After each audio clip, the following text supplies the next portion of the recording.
Bonjour, alors je fais cette petite vidéo pour en quelque sorte dire ce que je crois avoir découvert sur les natifs du site du taureau. Donc, dans le but d'aider les gens à comprendre ces gens qui sont taureaux,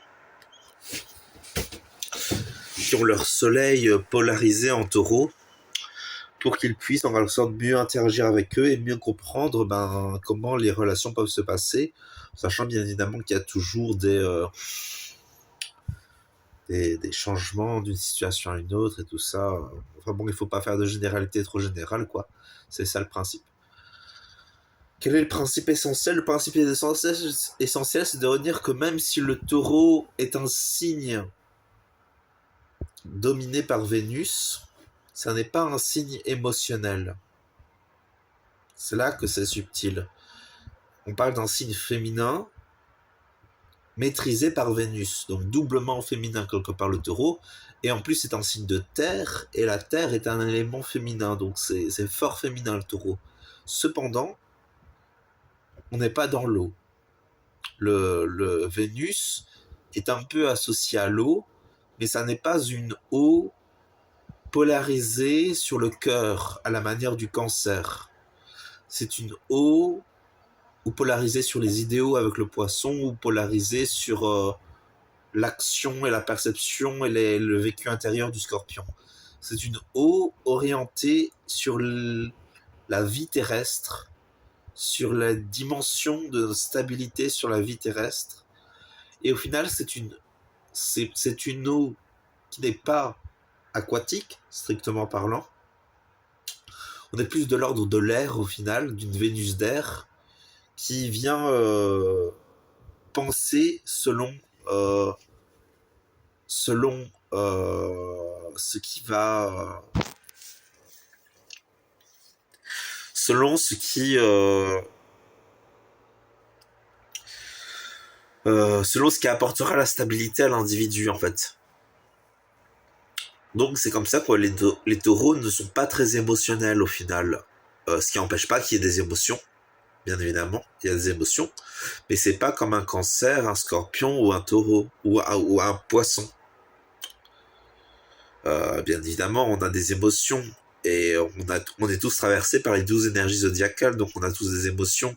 Simplement, ça va plus être de l'ordre d'une émotion déjà reliée à la conscience, plus qu'à l'expérience du moment présent. Donc voilà, ça va être de l'ordre de l'expérience et de la conscience. Et comment faire vibrer le cœur d'un taureau? C'est subtil. Déjà, faut peut-être pas trop penser en termes ainsi, mais comment respecter les taureaux? Déjà, il faut respecter leur concrétisation des choses. C'est un signe le taureau symbolise à la base la concrétisation des choses, mais il faut respecter cette dimension du besoin de quelque chose qui tient dans la réalité terrestre, ce besoin d'une stabilité sur la terre, ce qui n'empêche pas que l'individu ait trouvé sa stabilité intérieure sans passer par la stabilité sur la terre.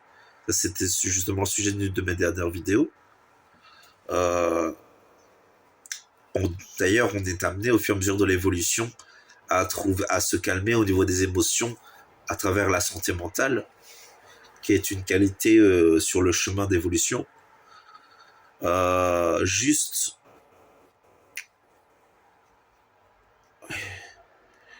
comment comment vivre avec un taureau qui, au final, vous dit des choses avec lesquelles vous êtes en désaccord.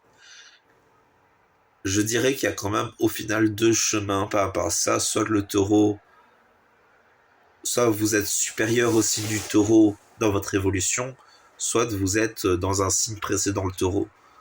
Si vous êtes dans un signe qui précède le signe du taureau, donc poisson à gémeaux, alors vous n'avez probablement peut-être pas le bagage d'évolution pour comprendre les natifs du signe du taureau. Cependant, si vous êtes plutôt du signe bélier, alors là, vous êtes à un niveau alors là, vous êtes à un niveau qui dépasse le signe du taureau. Par exemple, les taureaux ont beaucoup de mal avec la franchise, ce qui n'empêche pas qu'ils soient francs à certains moments.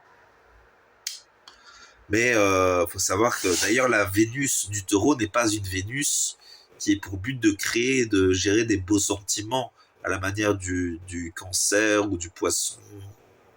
C'est une Vénus qui va plutôt venir, comment dire, qui va plutôt venir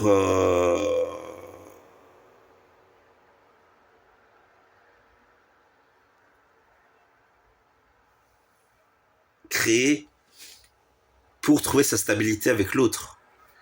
Vous voyez, sa manière de vivre avec l'autre, sa manière de gérer la situation et la relation avec l'autre, d'exprimer d'exprimer comment ça se passe avec l'autre, quoi. Comment ça peut se passer que, à la fois sur divers plans.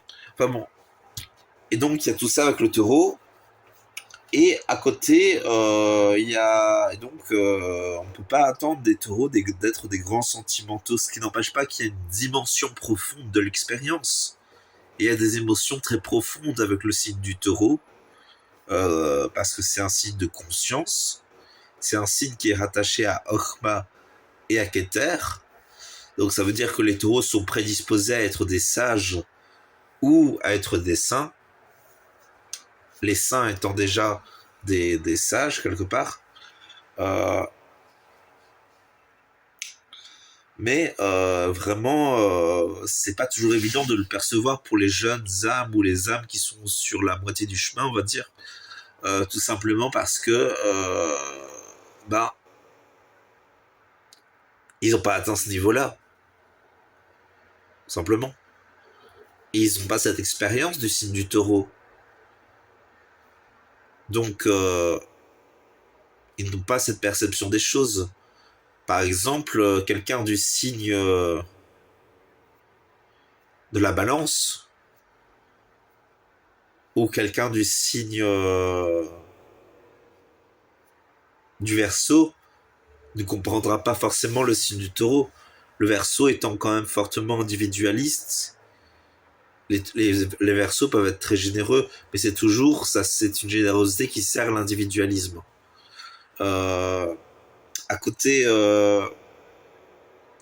et à côté, et donc il y a cette dimension de conscience individualiste, par exemple chez le Verseau, qui nous traverse actuellement, d'ailleurs avec l'ère du Verseau. Qu'un taureau, lui, par contre, aura une autre vision des choses sur ça, sur cet individualisme.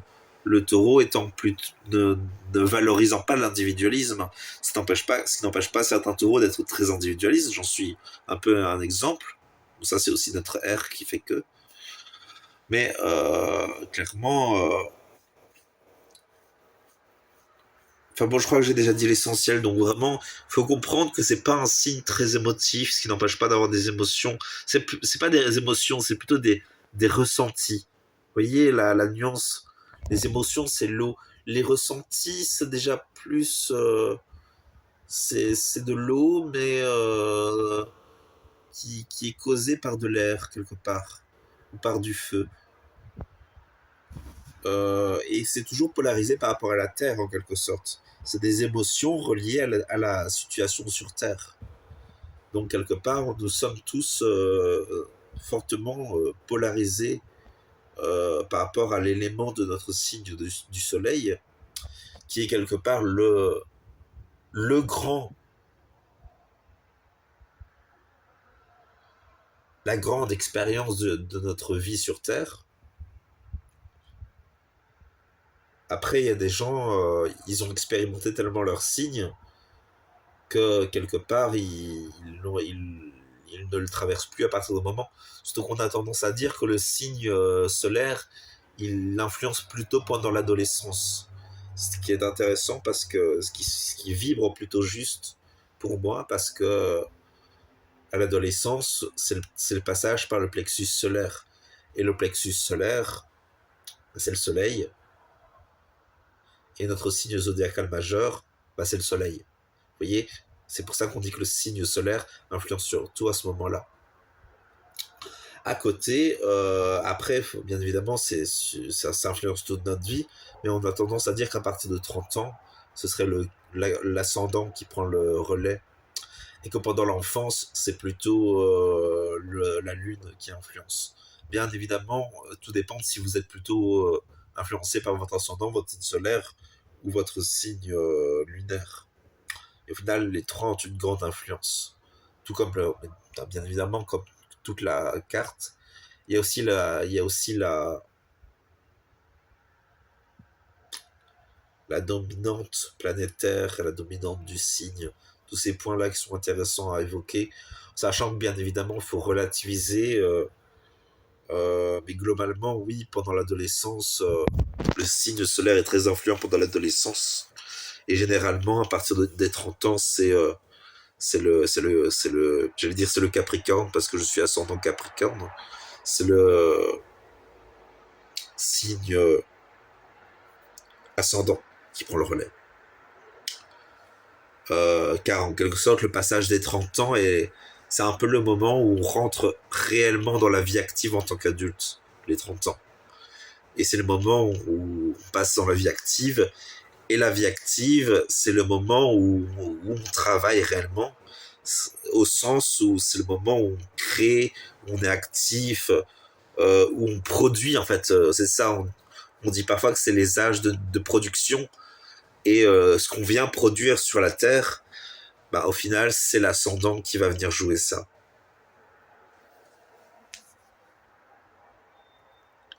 Au final, c'est l'ascendant qui vient jouer tout ça sur la Terre en quelque sorte. Donc nous avons un rôle par rapport à notre ascendant à concevoir et à comprendre. Nous devons l'intégrer en sachant que les influences de l'ascendant sont pas toujours faciles à gérer. Parce que c'est une énergie qui est présente, en tout cas en potentiel chez tout le monde. Il y a des gens, ils arrivent à vivre sans l'influence de leur ascendant. Mais il faut savoir que si vous vivez sans l'influence de votre ascendant, quelque part, c'est que vous ne vivez pas votre vraie vie que vous devez vivre. En tout cas, au sens de voir envers soi-même, envers ce que votre âme a prévu de faire, enfin ce que vous avez prévu de faire, autrement dit. En sachant qu'il y a quand même deux dimensions dans ce que l'on vient vivre sur Terre. Il y a à la fois le devoir envers soi-même, ce que l'individu veut vivre, et en même temps le devoir envers le collectif, l'humanité, les âmes, le plan divin, on va dire. Enfin bon, voilà pour tout ce que je voulais vous dire par rapport au taureau. Comment conclure de manière constructive et intéressante. Donc, faut savoir, ce qui est intéressant pour la gestion avec les taureaux, c'est l'estime de soi. Les taureaux ont tendance à toujours agir pour être estimés. Euh, Presque plus que les scorpions, les sagittaires. Oui, en fait, plus, oui, plus.